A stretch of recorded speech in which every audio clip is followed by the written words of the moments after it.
जहांगीर शाह गुस्से से पैर पटक कर दरवाजे की जानिब बढ़ गए। जिंदगी में पहली दफ़ा इन्हें ये कोठी शहला के नाम कर देने पर पछतावा हुआ था, शदीद पछतावा। इसने आहिस्ता से वर्क का किनारा मोड़ा, फिर कुरान मजीद को बंद किया और नरमी से आंखों से लगाया। दरख्तों पर चिड़ियाँ बोलने लगी थी। सुहानी सुबह वो बरामदे में पीछे तख्त पर बैठी तिलावत से फारिग हुई थी और अब एहतियात से कुरान पाक को गिलाफ में लपेट रही थी। सफ़ेद दुपट्टे के हाले में दमकते इसके चेहरे पर अजीब सी चाशनी बिखरी हुई थी। बड़ी बड़ी स्याह आंखें गुलाफ की डोरी पर थकी झुकी थी, जिसको इसकी नाजुक मोमी उंगलियां बांध रही थी। माथे से झूलती भूरी घुंघरैली लट गाल से टकरा रही थी। मेहरमा डोरी बांधते इसकी उंगलियां थमी। इसने आहिस्ता से गर्दन मोड़ी। तवील बरामदे के इस पार बागीचे की घास पर रजा खड़ा था। मेहरमा का दिल जोर से धड़का, हर तरफ बहार सी उतर आई। उसने आहिस्ता से गिलाफ में लिपटे कुरान को बरामदे की दीवार में बने शेल्फ में रखा और दुपट्टे को पहले से ज़्यादा फैलाती इसकी तरफ बढ़ी। अस्सलाम वालेकुम, कैसे हैं? वो बरामदे के सतून के साथ आ खड़ी हुई। रजा नीचे घास पर खड़ा था, स्याह शलवार कमीज पहने, कंधों पर शाल डाले, संजीदा जबी चेहरे और खूबसूरत आंखें जो जहांगीर के घर की औरतों को देखकर खुद ब खुद झुक जाया करती थी। अल्लाह का शुक्र है, आप ठीक हैं? उसने आहिस्ता से सरस बात में हिला दिया। रजा ने के सामने यूं ही अल्फाज खोने लगती थी। बीबी जान किधर है मेहरमा?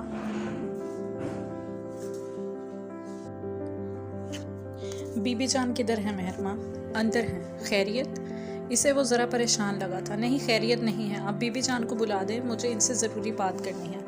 आप अंदर आ जाए। इसने रास्ता छोड़ दिया। वो हद से ज़्यादा तकल्लुफ़ और एहतियात का कायल था। जब भी शहर से आता घंटों हवेली के बरामदे में खड़ा रहता और जब तक बुलाया न जाता वो अंदर कदम रखने का आदी ना था। लेकिन अब के वो एक तरफ हुई तो वो तेज़ी से अंदर की जानिब बढ़ गया। ऐसी क्या ज़रूरी बात है जो वो फ़ोन पर करने की बजाय खुद चला आया है? मेहरमा को एक नई परेशानी ने आ घेरा। वो लब काटती हुई इसके पीछे होली। वो बीबी जान के कमरे के बाहर दरवाजे पे दस्तक दे रहा था। मेहरमा की तरफ इसकी पुश थी। आ जाओ मेहरमा। बंद दरवाजे के पीछे से आवाज़ आई, मैं हूँ रज़ा। अरे रज़ा, आओ आओ। रज़ा ने दरवाज़ा धकेला। वो चरर की आवाज़ के साथ खुलता गया। मेहरमा को अंदर जाना मुनासिब नहीं लगा। वो वहीं दीवार की ओट में खड़ी हो गई। इसकी समात इन दोनों की गुफ्तगू पर मरकूज थी। कैसे आना हुआ सुबह ही सुबह रज़ा? दरवाजे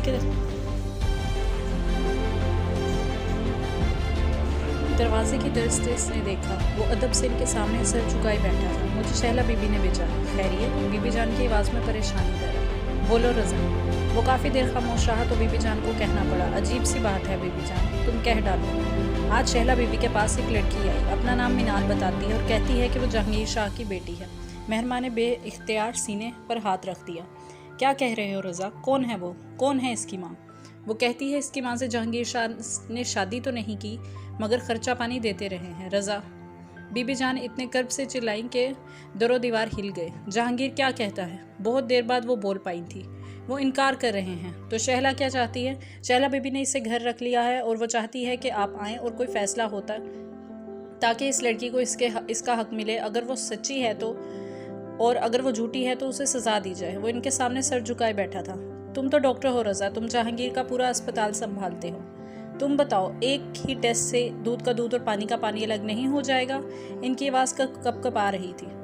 बिल्कुल हो जाएगा और वो लड़की इसके लिए तैयार है। ठीक है, मैं इस मामले को खुद देखती हूँ। वो किसी और का गुनाह मेरे बेटे के सर पर थोप रही है। जहांगीर छुपकर शादी तो कर सकता है मगर ऐसा गुनाह नहीं। तुम शहला से कहो वो बेफिक्र है। मुझे यकीन है जहांगीर बेकसूर है।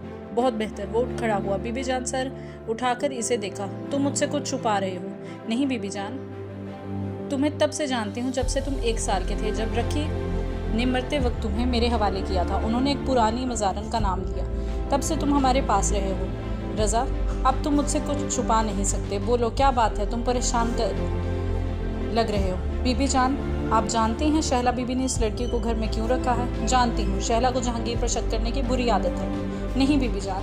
इसने तासुब से नफ़ी में सर हिलाया तो वो चौंकी। फिर इसकी आंखें, इस लड़की की आंखें बड़ी बड़ी और स्याह हैं। वो बहुत शनासा लगती है। वो कहकर रुका नहीं और तेज़ी से कमरे से बाहर निकल गया। सीने पर हाथ रखे दीवार का सहारा लिए खड़ी मेहरमा पत्थर हो गई थी। मिस मिनाल, बटलर गयास ने इसका दरवाज़ा खटखटाया था। वो जो अकड़ू बैठी घुटनों पर सर रखे हुए थी चौंक कर सीधी हुई। कम इन।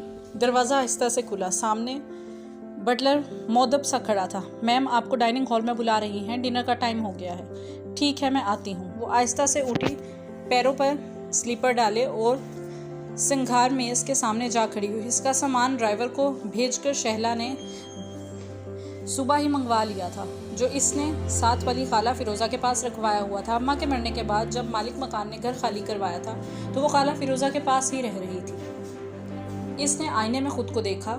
सारा लॉन का सूट, कंधों तक कटे बाल और साफ शफाफ सा चेहरा। वो इस घर के मकीनों से कितनी मुख्तलिफ लगती थी। क्या वो कभी इसको कबूल कर पाएंगे? सिर झटक कर वो आईने के सामने आई। डाइनिंग हॉल की छत से लटकते फानूस जगह जगह चमक रहे थे। सारे में इनकी रोशनी फैली हुई थी।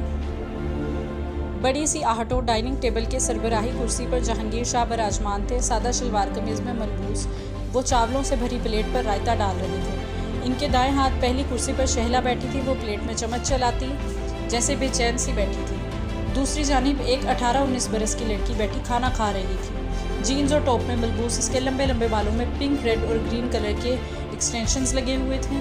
चंद लटों की पतली पतली चोटियाँ भी बनाई हुई थी। कलाई में पत्थर और मुख्तलिफ पत्थरों से भरे बहुत सारे कड़े थे। इसके स्याह टाप के ऊपर बड़ा सा ढांचा बना हुआ था। वो सिगरेट पी रहा था। वो यकीनन जहांगीर और शहला की छोटी बेटी सोहनी थी।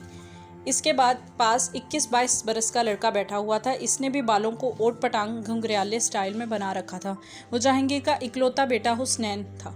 वो जानती थी। अस्सलाम वालेकुम, इसने धीमे से लहजे में सलाम किया तो सब चौंक उठे। सोनी हुसनैन के चेहरे पर हैरत भरी उलझन उभरी।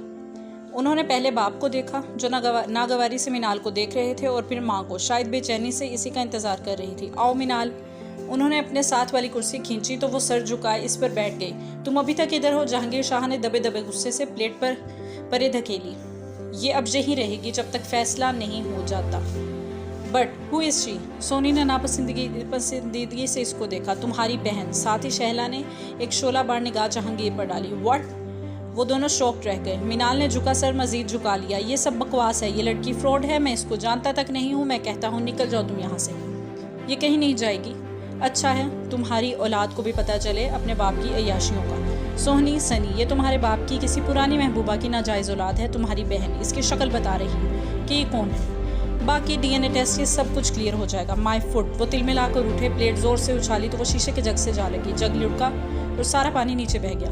वो गुस्से से बड़बड़ाते हुए बाहर निकली। सोनी और हुसनैन अजनबी नज़रों से मिनाल को देख रहे थे। खैर तुम लोग खाना खाओ और तुम भी खाओ मिनाल। मगर वो दोनों इसी तरह छोड़े बैठे थे। ये हमारी बहन नहीं है माँ। हुसनैन कांटा प्लेट में वापस रख दिया। और मेरी एक ही बहन है, मेहरमा। सोनी ने अपनी प्लेट पर एक खिसकाई। सोनी ठीक कह रही है मॉम। हम मेहरमा के अलावा किसी को अपनी बहन नहीं मानते। मिनाल ने डबडबाई आंखों से इनको देखा और फिर शहला को। ये भी तुम्हारी वैसी ही बहन है जैसे मेहरमा है। नो वे मॉम। मेहरमा की मदर से पापा ने शादी की थी, आपसे भी पहले। वही इनकी बेटी है। हम और किसी को बहन नहीं मानते। स्नैन कुर्सी धकेलता उठ खड़ा हुआ। आप हमेशा पापा पे शक करती रहती हैं कि कभी ना कभी इनका कोई नाजायज़ औलाद निकल आएगी, इसलिए आप इस बात को मान रही हैं, वरना ये हमारे पापा की बेटी कहीं से नहीं लगती। इसकी आंखों को देखो हुसनैन। शहला ने कहना चाहा मगर वो कुछ सुनने को तैयार ही नहीं थे। दुनिया भरी पड़ी है बड़ी ब्लैक आइज वाली लड़कियों से मॉम, फॉर गॉड सेक। वो सर झुकाकर बाहर निकल गया। सोहनी भी नाक सुकेटती इसके पीछे चली गई। तुम खाना खाओ। अगर तुम सच्ची हो तो तुम्हें हक दिलवा कर रहूँगी और इन बच्चों की फिक्र मत करना। सोनी, हुसनैन और मेहरमा, इन तीनों का आइडियल इनका बाप है। तुम खाना शुरू करो। वो नखत से सर झटक कर कह रही थी। मिनाल ने आहिस्ता से चावलों की डिश अपने करीब की और प्लेट में चावल निकालने लगी। मेज़ के किनारे पर लुढ़के जग से पानी इस तरह नीचे फर्श पर गिर रहा था। बीबी जान, इसने होले से दरवाजे पे दस्तक दी, फिर इसे ज़रा सा धकेला। वो अपने पलंग पर बैठी थी। दरवाजे की जानिब पुश थी। सफ़ेद कढ़ाई वाले बड़े से दुपट्टे में लिपटा इनका मोमर और वजूद मेहरमा को सोगवार लगा था।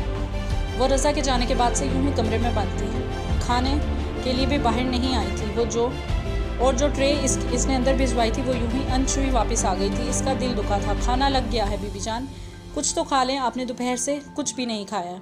वो फिक्रमंद से कहते इनके करीब चली आई और सामने आकर इनका चेहरा देखा तो वो वाकई बहुत सोगवार लग रही थी।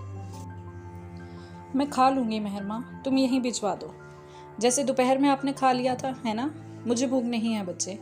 इसे लगा इन्होंने ऐनक के पीछे ज़ईफ़ आंखों में उतर आने वाली नमी अंदर उतारी है। बीबी जान, मेरी प्यारी बीबी जान, या वो जैसे सोनी कहती है, माय डियर ग्रैनी, ऐसे उदास क्यों बैठी हैं? वो पंजू के बिल इनके सामने ज़मीन पर आ बैठी और हाथ इनके घुटनों पर रख दिए। बस तबीयत ज़रा सी ख़राब है और ये रज़ा के आने के बाद ही हुई है ना? उन्होंने चौंक कर इसे देखा तो वह रसान से मुस्कुरा दी। मुझे दीवार की ओर से बातें सुनने की बुरी आदत है बीबी जान। तूने सब सुन लिया? वो जैसे परेशान हुई। सुन भी लिया तो क्या हुआ? मुझे यकीन है बाबा जान पर बेकसूर है, ये इनके खिलाफ कोई साजिश है। पर मुझे क्यों यकीन नहीं है? क्योंकि रज़ा भाई ने कहा है इनकी आंखें बिल्कुल बाबा जान जैसी हैं। इसके बाद मैं क्या यकीन करूं मेहरी? इनकी आंखों में नमी आ गई। यकीन रखें बीबी जान, क्योंकि इससे कुछ साबित नहीं होता। रज़ा ने तो शायद ही कभी बाबा जान की आंखें गौर से देखी हों। हर वक्त तो अपने जूतों को देखता रहता है। अरे पगली, वो होले से हंसती, वो तो बस औरतों के सामने सर झुकाए रखता है, वरना तुम्हारे बाबा जान के साथ तो वो बरसों से है। इसकी माँ इसको हवेली में छोड़कर मरी थी तो वो साल भर का था और अब 28 का हो गया है। बरसों का साथ है इसका और जहांगीर का। अस्पताल नहीं संभालता बल्कि ज़मीनों के भी बहुत से मामलात देखता है। इससे ज़्यादा जहांगीर किसी पर भरोसा नहीं करता। आज तक इसे मज़ारे की औलाद नहीं समझा बल्कि बेटों का सामान दिया है। भला वो जहांगीर की आंखें नहीं पहचानता होगा? आपसे बढ़कर फिर भी नहीं पहचान सकता। जब तक आप खुद ना देख लें, कोई फैसला ना करें। अब कौन से फैसले रह गए हैं मेहर माँ? उन्होंने दुपट्टे के पल्लू से आंखों के किनारे पहुँचे।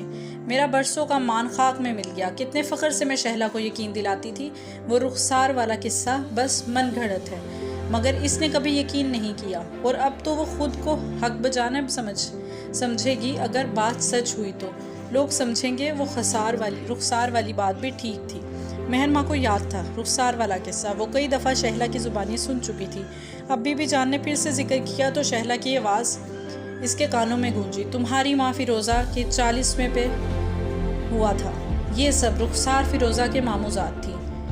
जहांगीर से हमेशा से शादी की ख्वाहिशमंद थी। खैर, 40वें के रोज़ जब हवेली मेहमानों से भरी पड़ी थी, ऊपर जहांगीर के कमरे से शोर बुलंद हुआ। सब दौड़े दौड़े गए तो रुखसार बाल बिखेरे, लिबास फाड़े चिल्ला रही थी। इसने जहांगीर पर दस्तदराजी का इल्ज़ाम लगाया था।